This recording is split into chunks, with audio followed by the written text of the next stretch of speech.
అందరికీ జై Hind. United nations నుంచి ఒక ఇంపార్టెంట్ న్యూస్ వస్తుంది. ఈ న్యూస్ ఏంటంటే యునైటెడ్ నేషన్స్ జనరల్ అసెంబ్లీలో ఒక రెజల్యూషన్ ఇంట్రడ్యూస్ అయింది. ఈ రెజల్యూషన్లో ఆఫ్ఘనిస్తాన్లో జరుగుతున్న టెర్రరిజం గురించి, ఆఫ్ఘనిస్తాన్లో డెమోక్రసీ లేదని చెప్పి, అదేవిధంగా ఆఫ్ఘనిస్తాన్లో అమ్మాయిల్ని చదువుకోనివ్వట్లేదు అని మరెన్నో విషయాల మీద ఒక రెజల్యూషన్ మూవ్ చేశారు. కాకపోతే ఇండియా మాత్రం ఈ రెజల్యూషన్ నుంచి అబ్స్టైన్ చేసింది. అబ్స్టైన్ చేయడం అంటే ఏంటంటే నేను మీకు ఎక్స్ప్లెయిన్ చేస్తాను, వినండి. First of all, UN general అసెంబ్లీలో ఏదైనా రెజల్యూషన్ ఇంట్రడ్యూస్ అవుతే గనక దానికి కంట్రీస్ మూడు విధాలుగా రెస్పాండ్ అవ్వచ్చు. ఒకటి, యాక్సెప్టెన్స్ ఆఫ్ ది రెజల్యూషన్. రెండోది, యాక్సెప్టెన్స్ అంటే ఒప్పుకోవడం. రెండోది, రిజెక్షన్ ఆఫ్ ది రెజల్యూషన్ అంటే తిరస్కరించడం, మేము ఒప్పుకోము అని చెప్పేసి. మూడవది, అబ్స్టైనింగ్ అంటే అందులో పార్టిసిపేట్ చేయకపోవడం. ఇప్పుడు యునైటెడ్ నేషన్స్ జనరల్ అసెంబ్లీలో, ఇది United nations general assembly. United nations general అసెంబ్లీకి ప్రెసిడెంట్ ఈయన పేరు ఫిలమోన్ యాంగ్. ఫిలమోన్ యాంగ్ యాక్చువల్లీ కెమరూన్ అనే దేశానికి ప్రైమ్ మినిస్టర్గా కూడా ఎన్నో సంవత్సరాలు ఉన్నారు. ఆయన ఇప్పుడు యుఎన్ జనరల్ అసెంబ్లీలో ప్రెసిడెంట్ అన్నమాట. ఈయన ఒక రెజల్యూషన్ యుఎన్ జనరల్ అసెంబ్లీలో ఇంట్రడ్యూస్ చేశారు. అది ఆఫ్ఘనిస్తాన్కి విరుద్ధంగా. బట్ ఇండియా మాత్రము ఈ రెజల్యూషన్లో పార్టిసిపేట్ చేయలేదు అండ్ అబ్స్టైన్ చేసింది. జియో పాలిటిక్స్లో ఇలాంటివి చాలా కీలకమైన నిర్ణయాలు. జియో పాలిటిక్స్లో ఇలాంటివి చాలా కీలకమైన నిర్ణయాలు. గతంలో కూడా రష్యా యుక్రెయిన్ వార్ జరిగినప్పుడు ఇండియా అప్పుడు కూడా అబ్స్టైన్ చేసింది.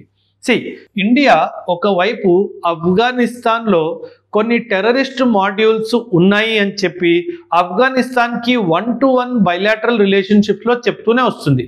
కాకపోతే యునైటెడ్ నేషన్స్ జనరల్ అసెంబ్లీలో ఇలా అబ్స్టైన్ చేయడం అంటే దాదాపు ఆఫ్ఘనిస్తాన్ని సపోర్ట్ చేసినట్టే లెక్క. ఇప్పుడు జియో పాలిటిక్స్ గురించి మాట్లాడాను కదా. జియో పాలిటిక్స్లో ఇవి చాలా ముఖ్యమైనవి. దీనివల్ల కంట్రీస్ రిలేషన్షిప్స్ కూడా గ్రో అవుతాయి. ఇప్పుడు ఇండియా ఆఫ్ఘనిస్తాన్కి అబ్స్టైన్ అయింది అంటే ఇండియా ఆఫ్ఘనిస్తాన్తో ఒక స్నేహం కోరుకుంటుందని, లేదా ఆఫ్ఘనిస్తాన్తో deep rooted geopolitical engagement చేయాలనుకుంటుంది అని ఒక మెసేజ్. మీకు ఇంకొక కాన్సెప్ట్ చెప్తాను. జియో పాలిటిక్స్లో స్టేట్ రికగ్నిషన్ అని ఒక కాన్సెప్ట్ ఉంటుంది. స్టేట్ రికగ్నిషన్ అంటే ఎప్పుడైనా ఒక కొత్త కంట్రీ జన్మిస్తే ఆ దేశాన్ని రికగ్నైజ్ చేయాలి. ఫర్ ఎగ్జాంపుల్ 14th August 1947 రోజు పాకిస్తాన్ ఇండిపెండెంట్ కంట్రీలా జన్మించింది. అదే రోజు ఇరాన్ పాకిస్తాన్ని రికగ్నైజ్ చేసింది యాజ్ అన్ ఇండిపెండెంట్ కంట్రీ. అదేవిధంగా ఇండియా 15th August 1947 రోజు ఇండిపెండెన్స్ తెచ్చుకుంది. కాబట్టి ఫస్ట్ ఆఫ్ ఆల్ ఇండియాని రికగ్నిషన్ ఇచ్చింది మరెవరో కాదు, యునైటెడ్ స్టేట్స్ ఆఫ్ అమెరికా. ఎందుకంటే America wanted India to join the USA in cold war dynamics. అంటే కోల్డ్ వార్ శీత యుద్ధంలో 1945 నుంచి 1991 వరకు వరల్డ్ 2 పోల్స్లో డివైడ్ అయిపోయింది. దాన్ని west pole and east pole అంటాం. వెస్ట్ పోల్ వచ్చేసి యుఎస్ డామినేట్ చేసింది, ఈస్ట్ పోల్ వచ్చేసి అప్పట్లో యుఎస్ఎస్ఆర్ డామినేట్ చేసింది. సో యుఎస్ఏ మనకు రికగ్నిషన్ ఎందుకు ఇచ్చింది అంటే USA wanted India to support or join the US bloc in the cold war. So state recognition అనేది చాలా ఇంపార్టెంట్. ఇప్పటి వరకు ఆఫ్ఘనిస్తాన్ని కేవలం ఒక్క కంట్రీయే రికగ్నైజ్ చేసింది, అండ్ ఆ కంట్రీ మరెవరో కాదు, రష్యా. అది కూడా లాస్ట్ వీకే జరిగింది. ఇది చాలా పెద్ద అచీవ్మెంట్ ఆఫ్ఘనిస్తాన్కి. ఇప్పుడు ఆఫ్ఘనిస్తాన్ని రష్యా రికగ్నైజ్ చేసింది ఒకవైపు, రెండో వైపు ఇండియా ఆ రెజల్యూషన్లో అబ్స్టైన్ అయింది అంటే ఖచ్చితంగా రష్యా మరియు ఇండియా కలిసి ఆఫ్ఘనిస్తాన్ని మిలిటరీలీ స్ట్రెంథన్ చేయాలనుకుంటున్నాయి అని మనము ఖచ్చితంగా అనుకోవచ్చు. దీనివల్ల మనకి లాభం ఏంటి అంటే ఆఫ్ఘనిస్తాన్లో ఇన్ఫ్యాక్ట్ నా అభిప్రాయం ప్రకారము మనం ఆఫ్ఘనిస్తాన్లో చాలా డెవలప్మెంటల్ యాక్టివిటీస్ ఆల్రెడీ చేస్తూనే ఉన్నాం. ఆఫ్ఘనిస్తాన్ పార్లమెంట్ మనం కట్టించాం.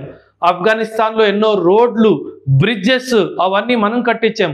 హాస్పిటల్లో అంబులెన్సెస్, మరెన్నో విధాలుగా మనం ఆఫ్ఘనిస్తాన్కి సపోర్ట్ చేస్తూనే వస్తున్నాం. నా అభిప్రాయం ఏంటంటే ఇప్పుడు రెండో వైపు నుంచి పాకిస్తాన్ని మనం కంట్రోల్ చెయ్యాలి అంటే, ఇక్కడ పాకిస్తాన్ ఉంది కదా, ఇక్కడ ఆఫ్ఘనిస్తాన్ ఉంది, ఇక్కడ నుంచి కూడా పాకిస్తాన్ని మనం కంట్రోల్ చేయాలి అంటే మనం ఆఫ్ఘనిస్తాన్లో ఓన్లీ డెవలప్మెంటే కాదు, సెక్యూరిటీ పరంగా కూడా మనం ఇంకా దిగాల్సి అవసరం వస్తుంది అన్నది నా అభిప్రాయం.